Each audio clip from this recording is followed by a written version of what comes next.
Assalomu alaykum futbol ixlosmandlari, e'tiboringiz markazida futbol dunyosi hamda dunyo futbolida ro'y bergan eng so'nggi yangiliklar bilan Futbol Plus kanali.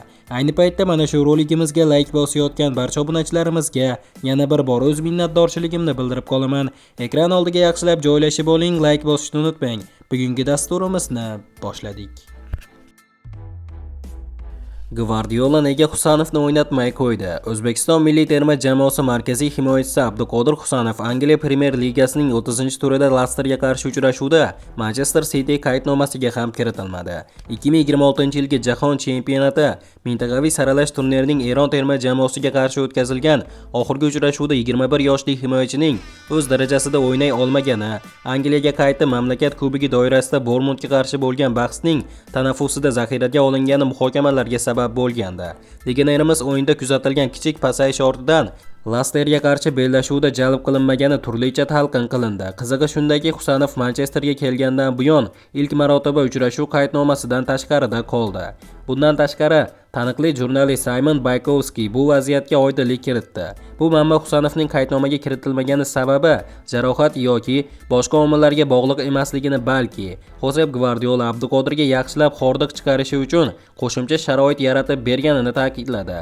Darhaqiqat Jahon chempionati saralash turnirining doirasida qisqa muddatda ikkita og'ir o'yin o'tkazgan va safar charchog'idan to'liq forig' bo'lmagan yosh o'yinchi uchun bu imkoniyatni ayni muddo bo'ldi deyish mumkin. Ta'kidlash joizki, aksariyat mutaxassislar Abduqodir Husanovni Manchester City'da yorqin kelajak kutib turganini va o'zbek legioneri tez orada jamoaning haqiqiy yetakchilaridan biriga aylanishini ta'kidlamoqda.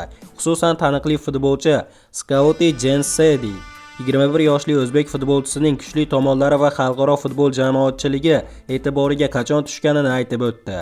2023-yilga Argentina 20 yoshgacha bo'lgan futbolchilar ishtirokidagi Jahon chempionatida Abduqodir Husanov 4 ta uchrashuvda maydonga tushib, o'zbek futbolchisi havoda kurashlarda raqiblarga birorta imkoniyat qoldirgani yo'q. Xususan, kuch-quvvati va jismoniy ustunliklardan tashqari, tezkor va chaqqon o'yinchi sifatida o'zini ko'rsata oldi. Nimchorak finalda Isroilga qarshi o'tkazilgan o'yinda Husanov o'yinni o'qish qobiliyati, pozitsiya tanlash mahorati, to'pni olib qo'yish va raqib hujumchisi bilan birga bir vaziyatda qanday o'ynash bo'yicha yuqori darajada namoyish qildi.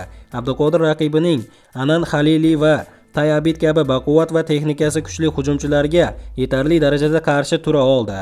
Husanovning kelajagi haqida gapirganda, u Josep Gvardiola qo'l ostida yanada yuksak darajaga chiqishini ta'kidlash lozim.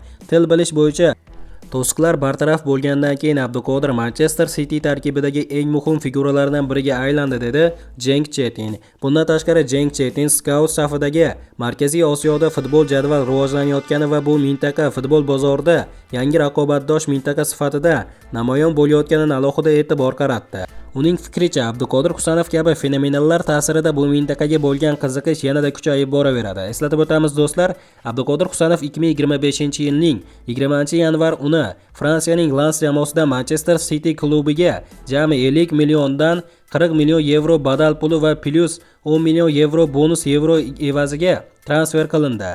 Legionerimizning shaharliklar bilan shartnomasi 2029-yilning yozigacha davom etishi belgilangan.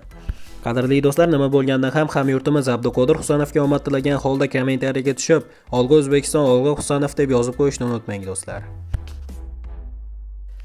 Mana do'stlar, hozirgi dasturimiz xuddi mana shu yerda o'z yakuniga yetdi. Videoni oxirigacha ko'rganlarning barchasiga kattakon rahmat. Video yoqqan bo'lsa like bosishni unutmang. Keyingi dasturlarimizda ko'rishguncha xayr, o'zingizni ehtiyot qiling. Futbol Plus kanalimizdan uzoqlashmang, tez orada ko'rishguncha do'stlar.